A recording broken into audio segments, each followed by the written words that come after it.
Guys, GG presents 9345, and today with reviewing this set, I will also make a case for this set, because a lot of people really hate this Lego set, and I don't think it deserves it. Basically, it's set 75177, First Order Heavy Scout Walker, ages 9 to 14, has 554 pieces, it costs $50, and has 4 minifigures. So first of all, pretty nice price to piece range, but let's take a look at the minifigures. So first up, let's start with General Hux. Now, General Hux looks pretty good so far. I think they've done a good job with this minifigure, except for his face, though. Yeah, that's better. General Hux's face is just beyond horrible, in my opinion. I mean, it does okay. Like, it looks pretty well, I guess. Does the job okay for General Hux. But yeah, it looks okay. I mean, second thought, actually looks pretty good, but his torso is pretty nice. It's got the same printing, I believe, as the last one in Kylo Ren's command shuttle. Again, more printing. I just love what they do with this figure.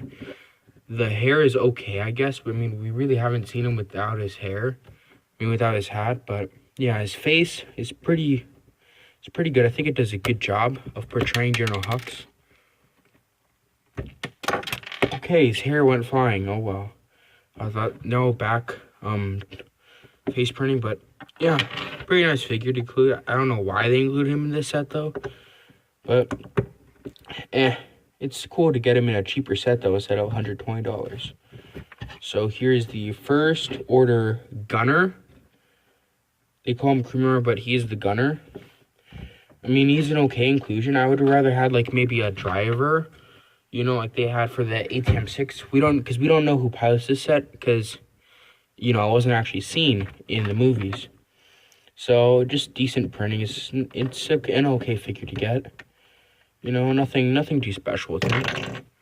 Next up, we have the Resistance Trooper, which is nice.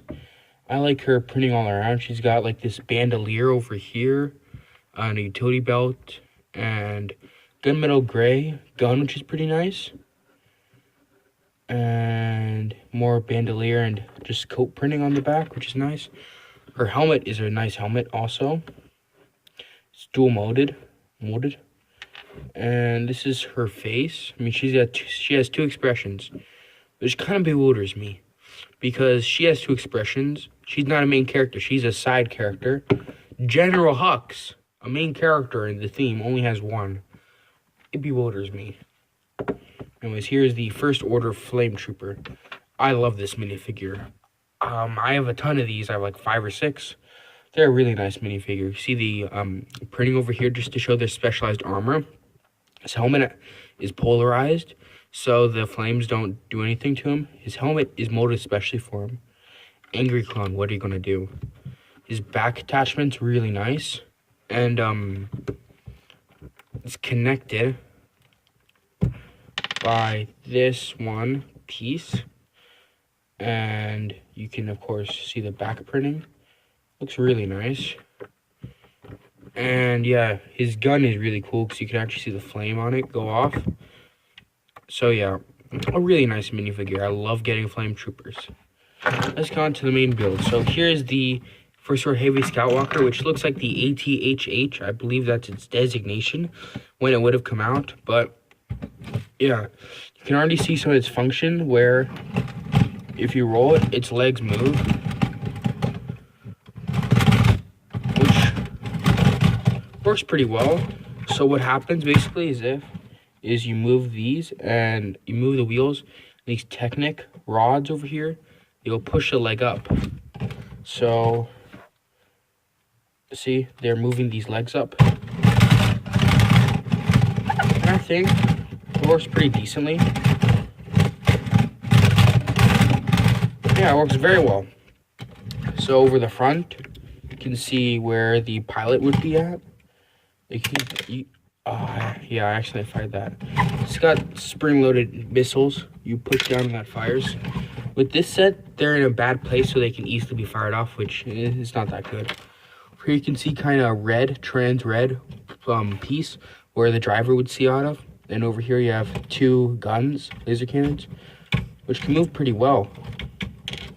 Just take this off so you can get a better view of the trans red. But yeah, that's really nice. One thing I will say though is that the building process is very complicated. Not complicated, but annoying, because you have to build this 8 times. So yeah, that can get really annoying. Here's the back side, the grill detailing and everything. You can place actually some weapons and stuff, which is really nice. I like what they did though with the engine. Now let's get to the top. So here is the top of the walker. And to open it, you simply just, I like to grab this black piece because it's just a little anchor. And you can open it up. And you can see there you have seats for 2 people. And a printed control piece, which is nice. So, by the way, when you want to put a minifigure in, you will have to take off his weapon. Just so you know. And there are no tiles in there. There are no bricks in there, so when you put it in, you can just get in there really easily. Hope you guys can see that. It's kind of hard to get him in though, because you have to make sure he gets in there really snug. Also be moving around. But yeah, so here's how it looks when he's in there.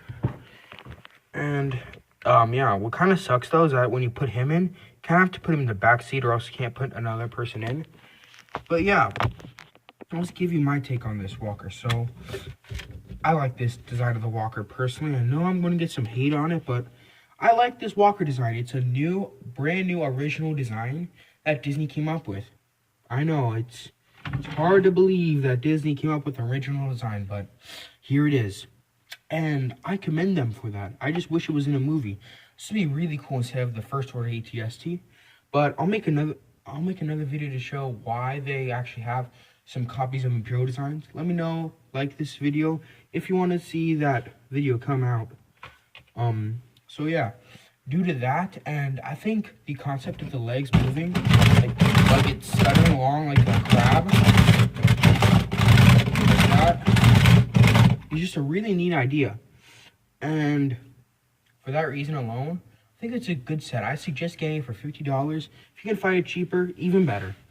But that's why it gets a lot of hate. It doesn't look like anything from the movies. You know, that's also a downfall, because if it's not in the movies, people might not want to buy it. And the reason why it's not selling, sorry, I just like to move around and just show you guys how cool this looks. But the reason why it's not selling well is not Lego's fault. It is Disney's fault. Disney gave them early concept to make sets like off of general things. And Lego, you know, they made sets off of them. They got early concept art. They didn't get any adaptations or anything of the movie to see vehicles from. No, they had to get early concept art, which happened with this set and unfortunately the First Order Snowspeeder, which I'll do a review on. They're just great sets, you know, very great, but just because they're not in the movie, they get hated on, which I think is unfair to them, because they are good sets. So I suggest this set. I give it a B+. I'll see you guys in the next video.